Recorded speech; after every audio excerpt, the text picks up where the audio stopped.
Қайырлы күн достар, менің каналыма қош келдіңіздер. Бүгін мен сіздермен Наполеон тортының классикалық жасалу жолымен бөлісемін. Алдымен қатпарлы қамыр илейміз. Ол үшін 750 грамм ұн, 400 грамм сары май, 180 грамм мұздай салқын су, 1 ас қасық сірке суы, 1 жұмыртқа және шым-шым тұз қажет. Алдымен ұнды тереңдеу ыдысқа електен өткізіп аламыз, немесе тікелей жұмыс бетіне де істей беруге болады. Одан кейін сары майды алып, үккіштен өткізіп, ұнмен араластырамыз. Немесе пышақпен ұсақтап салуға да болады. Май өте салқын болуы керек.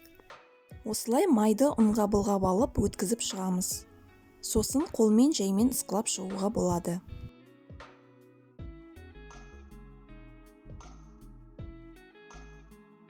Ортасын ашып, тереңдетіп қоямыз. Енді стаканға жұмыртқаны, сірке суын және шым-шым тұз салып, аз ғана былғап, үстіне мұздай салқын су құйып араластырамыз.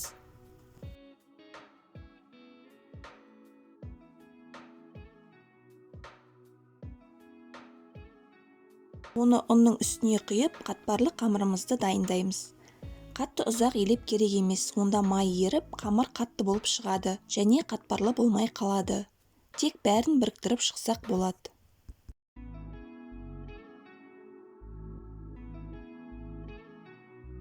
Сұйықтықты сәл сіңдіріп алып, біріктіруді жұмыс бетінде жалғастырсақ болады. Бәрі біріккен соң қамырды илеуімізді тоқтатамыз. Енді дайын қамырды бірден қажетті бөліктерге бөліп, тоңазытқышқа 1-2 сағатқа салып қоямыз. Немесе тоңазытқышта салқындап тығыздалған соң бөлуге болады. Қамырды кешке қарай жасасаңыз, түнімен қоюға болады. Енді крем жасауға кірісеміз. Ол үшін бізге 300 мл кілегей, 220 грамм қант, 400 мл сүт, 1 жұмыртқа, 100 грамм сары май және 40 грамм жүгері крахмалы қажет. Алдымен жұмыртқа, қант және крахмалды біріктіріп, бір келкі масса болғанша араластырамыз. Бұл уақытта сүтті кастрөлге құйып, қайнауға дейін жеткізбей, ысытып аламыз да массамызға жіңішке ағынмен құямыз.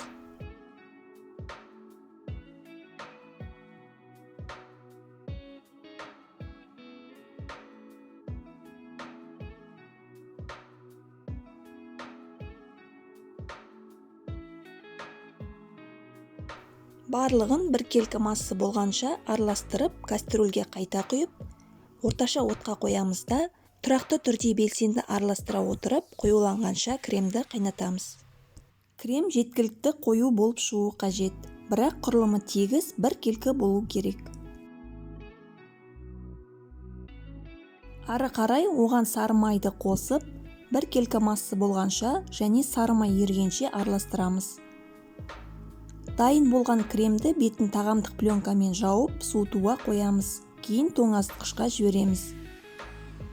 Тортты жинар алдында қайнатпа кремді миксермен қоюлатылған кілегеймен араластырамыз.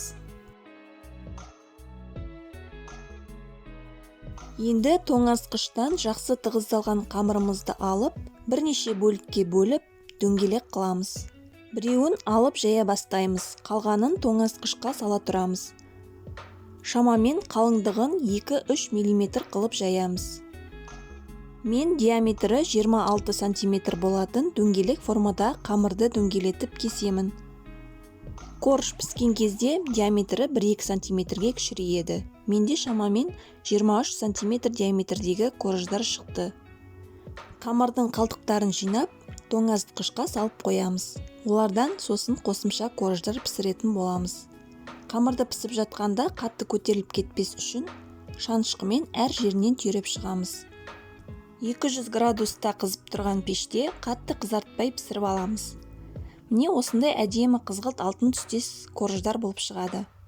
Менде барлығы 10 корж болды. Және қалдық қамырдан үлкен біреуін бетіне себуге пісіріп алдым. Енді крем дайындауға ораламыз. Суыған қайнатпа кремімізді алып, миксермен аз ғана шайқап аламыз.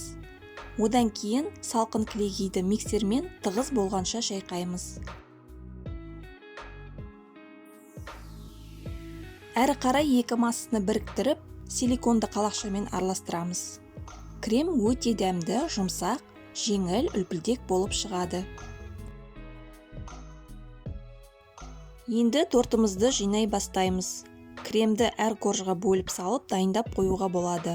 Немесе жинау кезінде бірден 2-3 ас қасықпен салып тұруға болады. Жиналған тортты кремі жақсы сіңу үшін тоңазытқышқа бірнеше сағатқа салып қоямыз.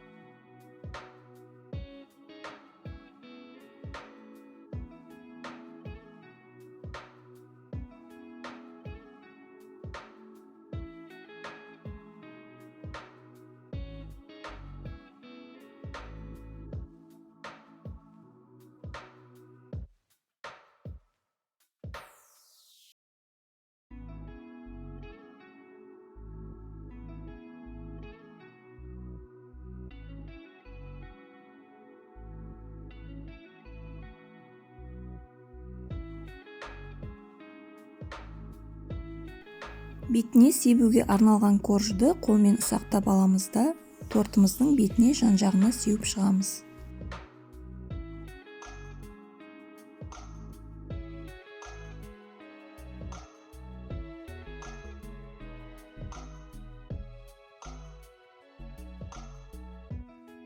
Қатарлақ күйінде жақсы көретіндер бірден кесіп жей беруге болады.